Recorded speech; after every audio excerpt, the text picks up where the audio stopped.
Movie के start होते ही दिखाया जाता है कि एरिक और एमी अपने 3 बच्चों केंड्रा, मैडिसन और ग्रिफिन के साथ कहीं पर जा रहे होते हैं। वो अपने नए घर में शिफ्ट हो रहे होते हैं। उस घर के साथ में एक बहुत पुराना और स्केरिंग सा ट्री होता है और दूसरी तरफ स्टार्ट से ही ग्रिफिन इस घर और उस ट्री में अजीब चीजें महसूस कर रहा था। ये अजीबो गरीब चीजें मेडिसन के साथ भी हो रही थी, लेकिन वो काफी छोटी बच्ची थी, इसलिए वो बगैर डरे इन सब से खेल रही थी। और जब पहले ही दिन मेडिसन अपने रूम में जाती है, तभी कोई कबर्ड के अंदर से उसके साथ बातें कर रहा होता है। और फिर रात को वो उस अलमारी के पास खेल रही होती है और जैसे ही वो अलमारी का हैंडल टच करती है, उसके बाल खुद ब खुद खड़े हो जाते हैं। फिर मेडिसन ग्रिफिन को भी कहती है कि उस हैंडल को टच करे और वो भी ऐसा ही करता है और उसके साथ भी सेम मूवमेंट होती है, लेकिन वो बच्चे इसे खेल ही खेल समझते हैं। इसके बाद रात को जब ग्रिफिन अपने रूम में सो रहा होता है, सबसे पहले तो उस रूम से नजर आने वाले उसी ट्री से उसे बहुत डर लगता है और इसके साथ ही उसे रूम में मौजूद एक बेसमेंट से कुछ आवाज सुनाई देती है और ग्रिफिन को उसके पीछे से बहुत ज्यादा खौफनाक फेस वाले क्लाउन के डॉल्स मिलते हैं। उन्हें देखकर ग्रिफिन काफी डर जाता है और उसे अपने रूम में नींद नहीं आती। फिर आधी रात को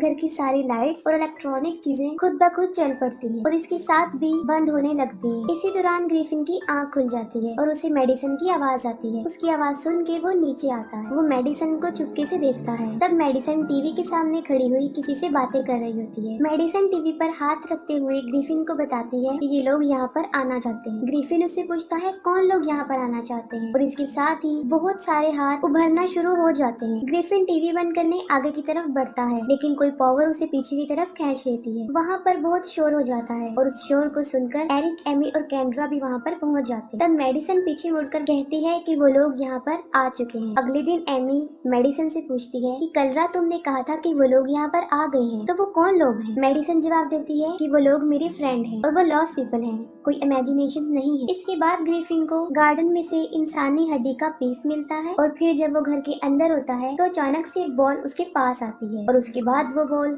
खुद ब खुद मूव करती हुई मेडिसन की अलमारी के पास चली जाती है। इसे देखकर ग्रिफिन काफी डर जाता है और वहाँ से भागने की कोशिश करता है। तब कोई बहुत ज्यादा बुक्स की मदद से उसके रास्ते को ब्लॉक कर देता है और अचानक से रास्ता खुल भी जाता है। ग्रिफिन काफी डर जाता है और वो एरिक और एमी को ये बात बताने की काफी कोशिश करता है, लेकिन कोई भी उसकी बात नहीं सुनता क्योंकि उस वक्त सबका ध्यान एरिक के लाए हुए प्रेजेंट्स पर था। रात को एरिक और एमी अपने फ्रेंड्स के घर डिनर के लिए जाते हैं और घर में केंड्रा, ग्रिफिन और मेडिसन अकेले ही होते हैं। जिनके घर वो डिनर करने जाते हैं वहाँ उन्हें पता चलता है कि उनका घर कब्रिस्तान के ऊपर बनाया गया है। दूसरी तरफ घर में बच्चों के साथ खौफनाक चीजें होना शुरू हो जाती हैं। केंड्रा के नए मोबाइल में अजीब किस्म की आवाज आना शुरू हो जाती है और मोबाइल की स्क्रीन पर अचानक से सिग्नल आना शुरू हो जाते हैं। केंड्रा को हड्डियों वाला खौफनाक सा गोश्त नजर आता है और जब वो वहाँ से भागने की कोशिश करती है तब जमीन से एक हाथ निकलता है और केंड्रा का पाँव पकड़ लेता है। केंड्रा मदद के लिए किसी को बुला रही होती है और साथ ही दरवाजा बंद हो जाता है। उधर ग्रिफिन के रूम में सारे डॉल्स खुद ब खुद मूव करने लगते हैं और उनमें से सबसे ज्यादा खतरनाक नजर आने वाला क्लाउन ग्रिफिन पर हमला कर देता है।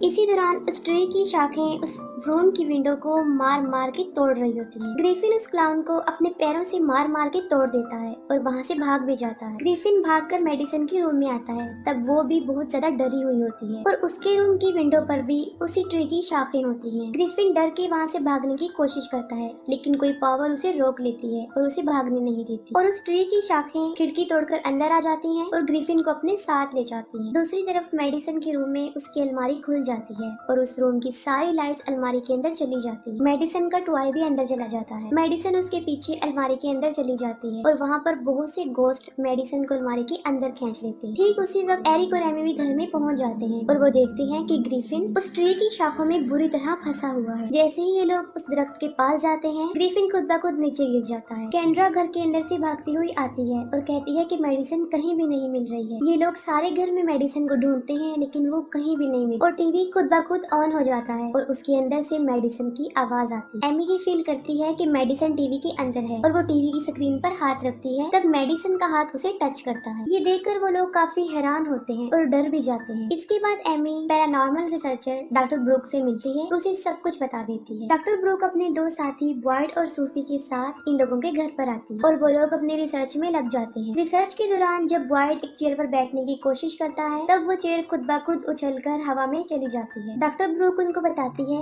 कि आपके घर में कोई आम साया नहीं है, बल्कि ये पोल्टरगाइस्ट है। ये पोल्टरगाइस्ट नॉर्मल भूतों से ज्यादा खौफनाक और पावरफुल होते हैं और चीजों को इधर उधर आसानी से फेंक सकते हैं। ये पोल्टरगाइस्ट बहुत ज्यादा नॉइज क्रिएट करते हैं, एकदम से आते हैं और एकदम से चले भी जाते हैं और ये पोल्टरगाइस्ट तादाद में बहुत ज्यादा है। इसके बाद वो घर पे बहुत सारे इक्विपमेंट्स जिसमें कैमरा शामिल है वो लगवाते हैं ताकि कुछ भी हो तो वो उसमें कैप्चर हो सके और जितनी जल्दी हो सके वो मेडिसन से राब्ता भी कर ले। बॉयड जब मेडिसन के रूम में उस अलमारी में ड्रिल करने जाता है तब कोई उसकी ड्रिल ही अंदर खींच लेता है और जब वो ड्रिल को बाहर निकालने के लिए आगे बढ़ता है तब कोई उसका हाथ ही अंदर की तरफ खींचता है और फिर कोई अंदर की तरफ से ड्रिल करता है और ये ड्रिल बॉयड के चेहरे के बिल्कुल पास होता है और फिर वो शैतानी ताकत उसे छोड़ देती है। बॉयड देखता है कि उसकी बाजू पर किसी के पकड़ने के निशान हैं और फिर वो खुद ब खुद गायब भी हो जाते हैं और दीवार में जो छेद बनाया गया था वो भी अब खत्म हो चुका है। घर में हर जगह इक्विपमेंट्स लगाने के बाद ये लोग मेडिसिन से कांटेक्ट करने की कोशिश करते हैं। दूसरी तरफ एमी टीवी के थ्रू मेडिसिन से कांटेक्ट करने की कोशिश करती है और वो कंटिन्यूअसली उसे आवाजें दे रही होती है। एमी को मेडिसिन का रिप्लाई भी आता है। वो कहती है कि वो उन लोगों के पास आ नहीं पा रही। ये सुनकर एमी को इस बात का रियलाइज हो जाता है कि वहाँ पर मेडिसिन के साथ कोई और भी है। इसके साथ ही वहाँ पर अजीबोगरीब आवाजें आना शुरू हो जाती हैं, सारी लाइट्स खुद ब खुद ऑफ हो जाती हैं और वो टीवी भी नीचे गिर जाता है। फिर एक काले रंग का साया नजर आता है जो मेडिसिन की आवाज में चिल्लाती हुई उसके रूम की तरफ भागती है। एरिक भी उसके पीछे भागता है और वो मेडिसिन की अलमारी में जाकर बैठ जाती है। एरिक उसके पास जाता है तब उसे पता चलता है कि वो मेडिसिन के भेस में किसी का भूत है। इसके साथ ही वो शैतान एरिक पर अटैक कर देता है। एरिक को काफी गुस्सा आ जाता है। एरिक उस अलमारी की दीवार को टेबल से मार मार कर तोड़ देता है। तभी वो दीवार खुल जाती है और वहाँ से बहुत ज्यादा लाइट्स आ रही होती हैं। उस दीवार में एक पोर्टल होता है। एरिक उस मेज की मदद से उसे मार मार के अंदर ही फेंक देता है। इसी दौरान उनके बेडरूम की सीलिंग पर एक और पोर्टल खुलता है और उसमें से वही टेबल का टुकड़ा नीचे आकर गिरता है। उसे देखकर डॉक्टर ब्रूक बोलती है कि यही मेडिसिन के बाहर आने का दरवाजा बनेगा और ये काम डॉक्टर ब्रूक से अकेले नहीं होगा। इस मकसद के लिए वो अपने एक्स हस्बैंड, माइस्टीरियस सब्जेक्ट एक्सपर्ट और फेमस टेलीविजन पर्सनैलिटी को यानी कैरिगन को बुलाती है। कैरिगन इन्वेस्टिगेशन के बाद बताते हैं ये घर कब्रिस्तान के ऊपर बनाया गया है जिसकी वजह से वो सारी डेड बॉडीज बहुत ज्यादा पावरफुल बन चुकी हैं और सारे के सारे भूत पोल्टरगाइस्ट में बदल गए हैं और मेडिसिन के पास पैदा होते ही एक स्पेशल गिफ्ट है जिसकी वजह से वो इन भूतों से अपना रिलेशन बना सकती है और यही वजह है कि उन पोल्टरगाइस्ट ने उसे अपनी दूसरी दुनिया में खींच लिया है। इसके बाद बॉयड मेडिसिन की अलमारी की दीवार को एक रस्सी से बांधकर उस खुले हुए पोर्टल में डाल देता है और जैसे एरिक का उस पोर्टल में फेंका गया टेबल उस दूसरे पोर्टल से बाहर आ गया था, इसी तरह वो रस्सी भी दूसरे पोर्टल की मदद से बाहर आ गई और यहाँ कैरिगन की ये ट्रिक कामयाब हो गई थी क्योंकि अब रस्सी का एक हिस्सा मेडिसिन के रूम में बना हुआ उस पोर्टल में था और दूसरा हिस्सा जो उनके लिविंग रूम में पोर्टल था वहाँ पर आ गया। बॉयड सबको एक ट्रैक कर देता है ताकि सबको ट्रैक किया जा सके। इसके बाद कैरिगन ग्रिफिन के इलेक्ट्रिक टॉय को उस पोर्टल के अंदर भेजता है जिसमें कैमरा भी लगा होता है और जब वो टॉय अंदर जाता है तो वहाँ पर बहुत सारे भूत आसानी से नजर आ जाते हैं। फिर वो ड्रोन उन भूतों में से गुजरता हुआ मेडिसिन के पास जाता है और वो ड्रोन के जरिए मेडिसिन से कांटेक्ट करते हैं। मेडिसिन उन लोगों से बात भी करती है। अभी वो मेडिसिन को पोर्टल से बाहर आने का रास्ता बता ही रहे होते हैं तभी वहाँ पर 3 भूत आ जाते हैं और मेडिसिन को खींच के ले जाते हैं और फिर वो ड्रोन गिर जाता है। फिर कैरिगन ये डिसाइड करते हैं कि वो रस्सी की मदद से अंदर जाएंगे और मेडिसिन को बाहर निकाल के लाएंगे,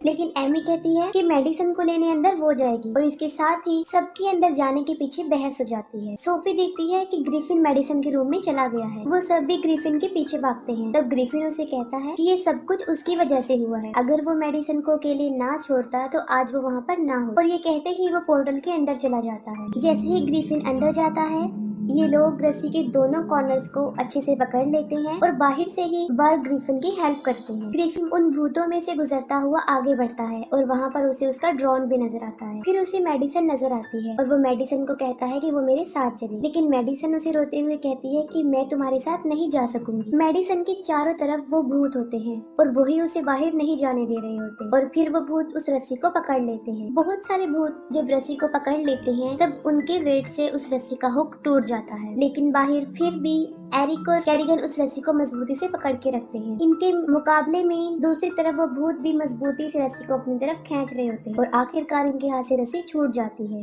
तभी अचानक से ग्रीफिन की नजर उस रस्सी की तरफ पड़ती है जो उन्हें बाहर निकलने में हेल्प करेगी। ग्रीफिन जल्दी से मेडिसन का हाथ पकड़ता है और एग्जिट वाले पोर्टल की रस्सी को पकड़ लेता है। वो भूत इन लोगों को रोकने की बहुत कोशिश करते हैं और एग्जिट वाले पोर्टल से पहले एक रस्सी बाहर आती है और उसके साथ ही ग्रीफिन और मेडिसन भी बाहर आ जाते हैं। दोनों बच्चे बेहोश हुए होते हैं और एरिक और एमी उन्हें होश में लाने की बहुत कोशिश करते हैं। फिर वो लोग होश में आ जाते हैं। उन्हें सही सलामत देखकर सब लोग बहुत खुश हो जाते हैं।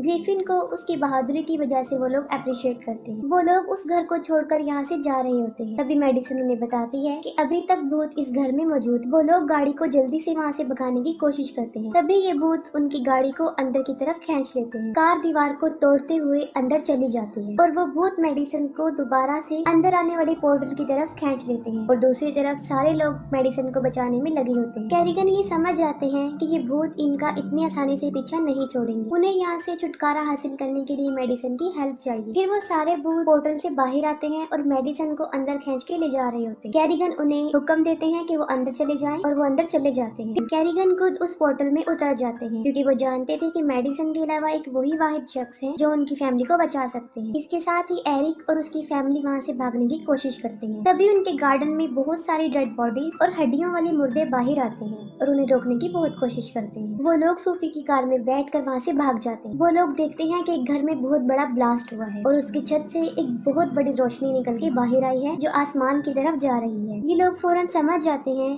कि बर्ग ने उनकी हेल्प कर दी है और उस जगह को पोल्टरगाइस्ट से आजाद कर दिया है। दूसरी तरफ डॉक्टर ब्रूक अपनी साथियों की हेल्प से जीपीएस के थ्रू कैरिगन को घर में ढूंढ रही होती है। पहले तो उन्हें बर्ग कहीं भी नहीं मिलती, फिर उन्हें जीपीएस ट्रैकर में बर्ग के होने का सबूत मिल जाता है। फिर दिखाया जाता है कि एरिक की फैमिली फिर एक नए घर में शिफ्ट हो रहे हैं और उस घर के साथ में भी एक अजीब किस्म का दरख्त होता है। जैसे ही ये उस दरख्त को देखते हैं वहाँ से भाग जाते हैं और फिर दिखाया जाता है कि कैरिगन और ब्रूक अपने ड्रामा शो फिर से स्टार्ट कर देते हैं, जिसका मतलब ये है कि बर्ग वहाँ से सही सलामत वापस आ गए थे और कैरिगन और डॉक्टर ब्रूक दोबारा से मिल जाते हैं। ये मूवी का लास्ट सीन होता है और इसके साथ ही मूवी एंड हो जाती है।